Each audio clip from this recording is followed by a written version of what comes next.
말이기 때문이다. 이런 이야기가 나오죠. 생각은 말이다 라는 이야기를 합니다. 또한 그 밑에 언어장애인이나 청각장애인의 경우도 마찬가지다 라고 하면서 여기 지금 언어장애인이자 맹인인 로라라는 여자애가 나오는데 심지어 꿈을 꿀 때도 빠른 수화로 뭔가를 자기 자신에게 끊임없이 말을 하고 있다는 것이다. 로라에게는 수화가 곧 언어이다 라고 이야기합니다. 자, 결국은 이 장면 선생님이 상상했는데 굉장히 기이한 장면이겠다라는 생각은 듭니다. 어쨌든 간에 수화를 통해서 자기가 사용하는 언어는 수화밖에 없으니까 수화를 통해서 생각을 하는 것이다 라는 거죠. 결국은 유아나 장애인들도 언어를 통해 생각을 한다는 거고요. 자, 이거 언어결정론을 알고 있으면 이거 개념화하는 것은 어렵지 않습니다. 결국은 이것은 언어가 사고를 규정한다는 입장, 언어결정론의 입장에 서 있는 거죠. 자, 1과 2는 이런 식으로 개념화할 수 있습니다. 자, 그럼 이제 제시문 나도 보도록 하겠습니다. 자, 나의 이제 3번, 이제 나에는 3번과 4번 글이 있는데요. 자, 3번 봅니다. 네, 생애에서 가장 잊을 수 없는 날은 나의 스승 앤 맨스필드 설리번 선생님이 오신 날이다. 자, 설리번 선생님이 오셨어요. 그럼 이거는 누군가요? 나는. 자, 나는 헬렌 켈러죠. 자, 헬렌 켈러의 이야기입니다. 자, 그런데, 선생님이 나를 선생님 방으로 데려가 인형 하나를 주셨다고 합니다. 자, 내가 잠시 그 인형을 가지고 놀고 나자 선생님은 DOLL이라는 단어를 천천히 내 손바닥에 썼습니다.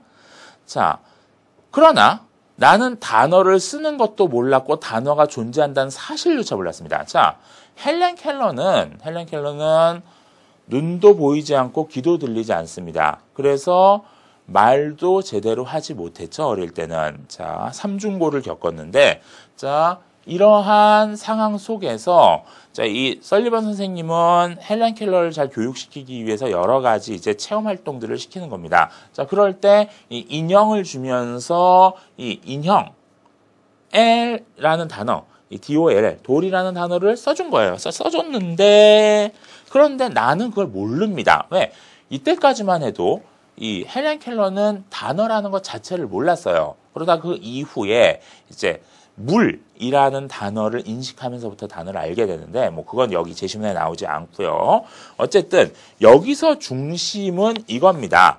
단어가 존재한다는 사실조차 몰랐다는 것. 그 후 며칠 동안 나는 이 영문모를 놀이를 통해 많은 단어를 써서 기억했다. 그러나 모든 사물의 명칭이 있다는 것을 이해하는 데는 몇 주일이 더 걸렸다. 결국 이거를 통해서 이야기하고 싶은 내용은 뭔가요? 자, 지금 헬렌 켈러는 눈도 보이지 않고 귀도 들리지 않는 이런 상황 속에서도 어쨌든 무언가 생각을 하고 있습니다. 자, 그 이전에 나를 가르치던 선생님과는 다른 선생님이 오셨구나 라는 것을 인식을 했고요. 아, 그 선생님이 나에게 뭔가 줬구나. 이게 뭐지? 이거 참 재밌는데? 이거 갖고 놀자. 이런 식으로 생각을 했었던 거예요. 아, 선생님이 나한테 뭔가 써주는데? 아, 이거 뭐지? 뭔지 모르겠어. 이런 생각도 했던 거고요. 즉, 헬렌 켈러는 말을 몰랐습니다. 언어를 몰랐어요. 언어를 몰랐지만 어쨌든 무언가 생각을 했었죠. 물론 그 생각은, 그 사고는 그렇게 높은 수준은 아니었을 겁니다. 높은 수준이 아니었다 하더라도 어쨌든 간에 언어를 모르던 때도 사고를 했다는 것. 자, 이 부분이 핵심인 거죠. 언어결정론에 대비되는 어떤 생각들을 이야기하고 있는 겁니다. 다음, 4번. 자, 과거에는 영아는 아주 어린아이들은 심리학자들이나 철학자들의 관심 대상이 아니었다고 합니다. 자, 그런데 세 번째 줄. 하지만 이는 잘못된 것이다. 잘못된 생각이다. 라는 이야기를 하죠. 왜 잘못된 생각이냐? 영아들이 언어를 사용하기 훨씬 이전부터 과학적 지식을 조직하는 근본 원칙들이 발달한다.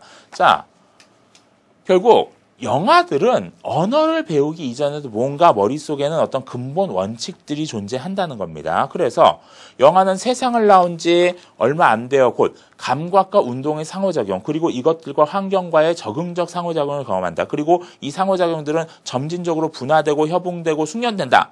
자, 무슨 말인지 잘 몰라도 상관없습니다. 어쨌든 간에 이 영아들은 이러한 사물을 인식할 수 있는 어떠한 사고체계를 머릿속에 가지고 있다는 거예요. 자, 이 과정을 통해 영아들에게는 분류, 순서, 가역성 등과 같은 추상적인 직접 구조들, 그리고 공간, 대상, 인과성과 같은 인식론적 장치들이 영아의 실제적 지능 안에 처음부터 뚜렷하게 자리 잡게 된다. 이 지적 구조들과 장치들은 영아의 언어 사용을 준비한다. 즉, 영아들이 아주 어린아이들이 언어 사용을 아직 하지 못하는 시절에도 영아들의 머릿속에는 이러한 사고 체계들이 존재한다는 거죠. 기본적인 사고 능력을 갖추고 있다는 뜻입니다.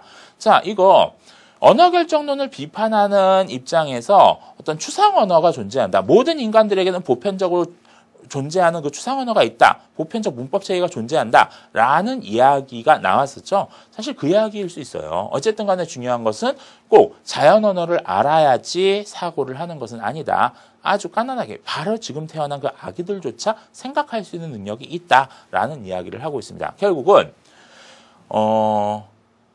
제시문 가와의 대비 관계 속에서 보면은 언어가 사고를 규정하지 않는다는 입장인 거고요.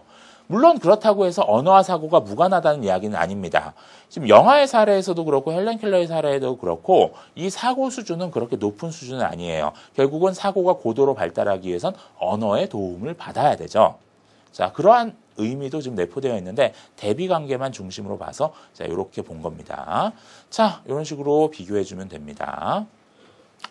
자, 오늘 선생님이 수업한 내용의 핵심은 결국은 언어와 사고의 관계예요. 자, 그런데 이렇게 언어와 사고의 관계, 그리고 언어와 사회의 관계를 우리가 이해함에 있어서 이제 중요한 것은 그겁니다. 여러분의 입장에서 보면은 결국은 자기가 생각을 함에 있어서 언어력이라는 게, 이 어휘력이라는 게 중요한 역할을 차지하고요. 그리고 그 어휘를 얼마나 풍부하게 사용하고 그리고 이해할 수 있느냐가 결국 사고 능력의 발전을 가져온다는 겁니다. 그리고 그런 언어가 과연 이 언어가 사물의 진실을 제대로 알려주는가를 비판적으로 사유하는 능력이 또한 중요합니다. 어떤 언어에는 어떤 권력의 작용에 의해서 특정한 프레임이 담겨 있을 수 있습니다. 그것에 대해서 우리가 비판적으로 사유하면서 세상을 직시하는 것, 그것이 이 언어의 문제와 관련해서 학생들이 깊이 생각할 문제 중에 하나일 겁니다.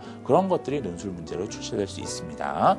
자, 이 언어 문제는 결국 미디어 또는 학문, 지식의 문제와 직접적으로 연결되는 것 이해해 주시길 바랍니다.